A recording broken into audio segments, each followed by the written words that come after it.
Changpeng Zhao atau yang lebih dikenal sebagai Cizi hari ini mengumumkan bahwasanya dia mundur dari jabatan CEO di Binance dan ada probabilitas dia bakal menyusul di penjara seperti SBF. Halo warga YouTube, selamat datang kembali di channel YouTube Cuan Terus. Ketemu lagi dengan saya Andrianto. Hari ini kita pengen bahas tentang hot topic di beberapa hari ke belakang, mulai tanggal 20, 21 dan finalnya tadi subuh bahwasanya Cizi itu mengumumkan dia mundur sebagai CEO dari Binance. So, nggak usah basa-basi terlalu lama lagi, kita masuk ke layar sekarang. So, hot topics beberapa hari ke belakang itu muncul karena ada rumor bahwasanya Binance Holding Ltd will be asked to pay 4 billion to settle US Department of Justice acquisition of multiple criminal violation. Jadi Binance diminta untuk membayar 4 billion US dollar, lebih tepatnya kurang lebih di 4,3 billion US dollar untuk mengakhiri case yang terjadi antara Binance dan governance di US.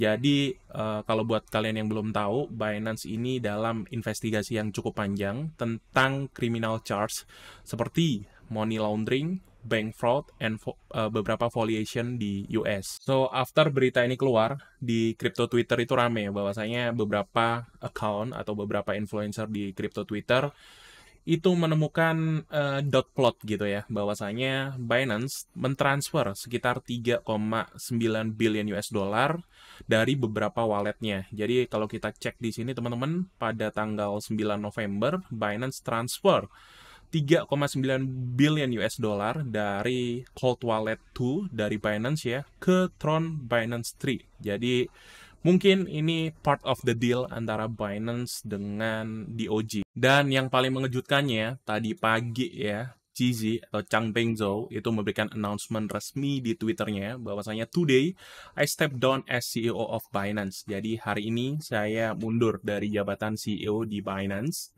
It's not easy to let go emotionally, but I know it is the right things to do. I made a mistake and I must take responsibility. This is best for our community, for Binance, and for myself. Jadi mungkin di sini ya nggak mungkin lah Binance yang digedekan oleh Zizi dilepas begitu aja tanpa berat hati gitu loh teman-teman. Karena ini mungkin menjadi part of the deal antara Binance, Zizi, dan DOJ ya. Dan Zizi di sini mengakui teman-teman dia membuat kesalahan dan dia harus bertanggung jawab. Dan mungkin ini adalah pengorbanan yang dilakukan oleh Cizi itu sendiri untuk crypto community, untuk Binance, dan untuk dirinya sendiri. Binance is no longer a baby. It is time for me to let it walk and run. I know Binance will continue to grow and excel with the deep bench it has. Jadi Cici menyampaikan bahwasanya ya Binance bukanlah seorang bayi yang harus diasuh oleh dia pribadi, dan mungkin ini saatnya, waktu yang tepat untuk membiarkan Binance itu berjalan sendiri dan berkembang sebagaimana mestinya. Dan sekaligus di sini teman-teman, Cizi juga menyampaikan bahwasanya posisi CEO di Binance bakal digantikan Richard Teng yang sebelumnya menjabat sebagai Global Head of Regional Market, mungkin Country Manager ya. Dan Cici juga menyampaikan beberapa kapabilitas atau beberapa experience yang pernah dijalani oleh Richard Teng. Kalian bisa baca sendiri di sini. So, with Richard and the entire team, I'm confident that the best day for Binance and the crypto industry lie ahead. Dan yang paling penting dan harus digarisbawahi teman-teman, karena ini mungkin menjadi kekhawatiran Binance user, kemudian crypto traders, crypto investor di luar sana. Cici juga menyampaikan bahwasanya as a shareholder and former CEO with historical knowledge of our company, jadi sebagai majority shareholder, pemegang saham terbesar juga, dan mantan CEO yang mengenal industri dan Binance itu sendiri, dia bakal, I will remain available to the team. Dia bakal tersedia jika dibutuhkan sebagai konsultan. Dan mungkin kalian kepo ya dan bertanya-tanya, kalau Binance sudah ditinggal Cizi itu mau ngapain gitu kan. Jadi dalam Twitternya dia juga menyampaikan di sini teman-teman, I will take a break first. Jadi dia mungkin bakal istirahat beberapa saat, mengingat ada kasus juga yang harus diselesaikan antara DOJ dan Changpeng Zhao-nya itu sendiri, nggak bawa-bawa Binance ya. Karena dia menyampaikan dalam 6,5 tahun terakhir dia tidak mengambil libur sama sekali, dan mungkin ya overthinking ya handling the largest crypto exchange teman-teman. Dan setelah itu dia berpikiran bahwasanya mungkin bakal menjadi passive investing ya, dan mungkin menjadi beberapa minority token atau shareholders di startup yang dalam area blockchain, Web3, DeFi, AI, dan biotech. Dan Cici juga menyampaikan bahwasanya dia juga seneng akhirnya punya banyak waktu untuk melihat DeFi. Dan ini mungkin sebuah clue ya teman-teman, bahwasanya mungkin next naratif yang gak jauh-jauh dari ini. Blockchain, Web3, DeFi, AI, biotech, dan mungkin bakal menjadi DeFi 2.0. Dan ini menjadi catatan terakhir dan yang paling penting teman-teman.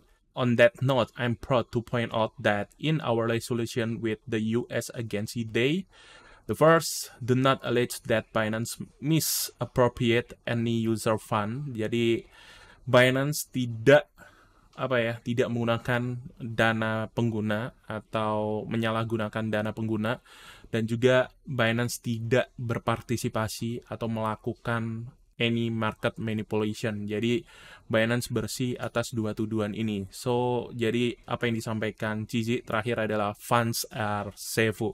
So, mungkin update terakhir tentang kasus Binance, Cici, dan US governance atau pengadilan di governance. Saya mendapatkan informasi dari CoinDesk Indonesia bahwasanya ada dokumen perintah jaminan dari pengadilan Amerika Serikat dengan nomor kasus bla bla bla menetapkan syarat-syarat pembebasan sementara Chang Peng Zhou dari tahanan. So, kalau kita scroll di sini, dia dari CoinDesk Indonesia udah menjelaskan ya beberapa poinnya ya. Yang pertama adalah saya mengerti bahwa saya dapat dibebaskan dari tahanan menunggu proses lebih lanjut dalam kasus ini berdasarkan syarat-syarat yang harus dipatuhi dalam beberapa waktu ke depan. Yang pertama adalah Cici harus muncul di pengadilan Amerika Serikat pada tanggal Jumat, hari Jumat, tanggal 23 Februari 2024 jam 9 pagi. Dan bla bla bla. Kemudian yang kedua adalah tidak melanggar hukum. Jadi Cici tidak diperkenankan atau diperbolehkan untuk melakukan kejahatan federal, negara bagian atau lokal selama periode pembebasan. Yang ketiga adalah tes DNA. Jadi Cici harus melakukan sampel DNA. Yang ketiga adalah tidak mengkonsumsi zat terlarang. Kemudian alamat, poin yang kelima, saya harus memberikan informasi kontak saya kepada pengacara saya, dan bla bla bla. Yang keenam adalah perlindungan saksi dan korban. Saya harus menghindari menyakiti, mengancam, mengintimidasi, bla bla bla terhadap saksi, korban, atau yang lainnya. Kemudian yang poin di sini adalah cash and collateral. Jadi Cici sepertinya membayar 175 million US dollar untuk jaminan kebebasan dia. Yang kedua adalah 15 million US dollar yang disetorkan pada DWT Trust Account. Nomor 3 adalah properti. Keempat adalah mencari penjamin. Nomor 1 dengan menyetorkan 250.000 US dollar, dan penjamin 2 menyetorkan 100.000 US dollar. So, that's it teman-teman, update tentang beberapa hot topic ke belakang, mulai dari Binance yang dimintai 4 billion US dollar sebagai penyelesaian antara kasus yang dialami oleh Binance di US. Kemudian Cici resign dari posisinya sebagai CEO di Binance. Kemudian ya kemungkinan besar Cici bakal mengalami tuntutan di US, dan berdasarkan informasi yang saya dapatkan kayaknya maksimal 18 bulan dan bisa sebagai tahanan rumah gitu loh, dijamin ya. So, kita bakal update Bitcoin, teman-teman. So, kita bakal update pergerakan dari Bitcoin, teman-teman. Hal ini udah saya update sebetulnya di Telegram. Dan ini adalah update dari video terakhir, which is 1 hari yang lalu. Makanya kalian kalau belum join Telegram kita, join terlebih dahulu, teman-teman. Ada di Crypto Cuan Terus, kemudian nanti linknya bakal ada di description. Kemudian kalian juga bisa join Cuan Terus community-nya, karena di sini saya juga memberikan market outlook, dan kalian bisa cek sendirilah hasil dari testimonialnya. Kalian bisa masuk ke komunitasnya. So, ya, kita cek terlebih dahulu Bitcoin dari daily. Terakhir di video yang ini saya sampaikan bahwasanya kemungkinan besar Bitcoin bergerak dalam bullish channelnya, atau bisa aja switching jadi bearish channelnya, dan ada dua kemungkinan. Antara di level yang saya update, which is di hari Senin ya, di sini ya, itu Bitcoin bakal breakout, atau dia bakalan turun terlebih dahulu, retest key level, dan dia bakal turun ke bawah. So, resultnya saat ini teman-teman kita bisa cek bahwasanya Bitcoin turun, retest key level jadi resisten, dan dia menyentuh area support selanjutnya di sini. So, ekspektasi saya sebetulnya dalam beberapa hari ke depan, 1-2 hari sih harusnya, ya, market masih bakalan gonjang-ganjing melihat sentimen news yang ada. Semoga memberikan sentimen news yang bagus. Karena kalau saya cek di sini teman-teman ada yang share ya bahwasanya ada chart menarik sebentar ya. Nah, ini.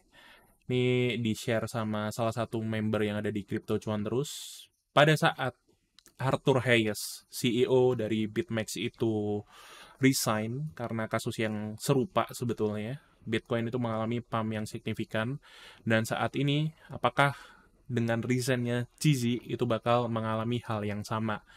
Itu hal yang perlu kita nantikan. So, keep staking menurut saya. Areanya masih menarik sebetulnya untuk dilakukan DCA. Cuman ini masih premium ya. Kalau emang dapetin retest sesuai apa yang saya sampaikan di video sebelumnya, itu bakal menjadi zona yang menarik.